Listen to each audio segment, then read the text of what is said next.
na mipango ambazo zinaweza kususha hali ya gharama ya maisha. Kodi zingine zinaweza kutolewa ama zisushwe, ama pengine kunaweza kuwa na intervention ya kuweka hela support ya budget support. Kama sasa tulikuwa nasema ya kwamba kama serikali inaweza kutoa kama bilioni 10 ili kuona kwamba ile mzigo ya Raila mzigo wa gharama ya maisha mzigo ya gharama ya maisha imesushwa chini.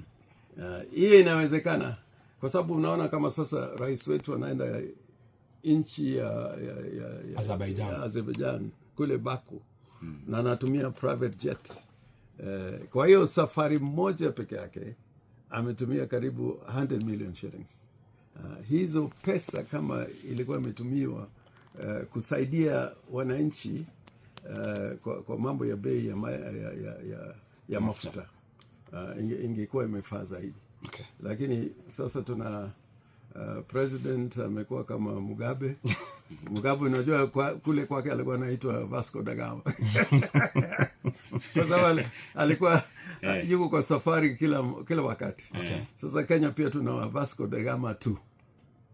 So kulingana na wewe unafikiria ni nini ambacho haswa kama ungekuwa rais, nini ambacho ungefanya at least kuhakikisha kwamba hii bei ya mafuta iko at least stable for normal mwananchi wa Kenya in future? Kwa sababu sasa ni kitu ambacho tuna kila wakati ni kama tumeweka siasa sana kwa mafuta mpaka tunasahau sasa mwananchi wa kawaida anaumia.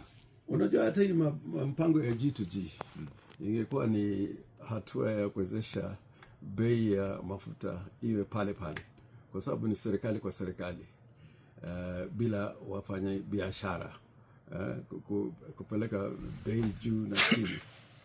Lakini inaonekana hiyo mpango watu binafsi wameingilia ndani.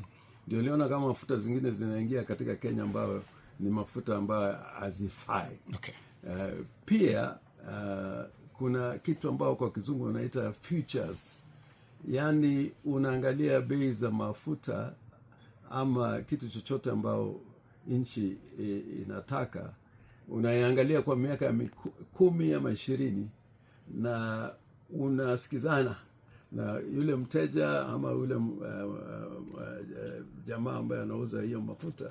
Unasema mimi nitakulipa bei ambayo itabaki pale pale kwa miaka 5 ama miaka 20.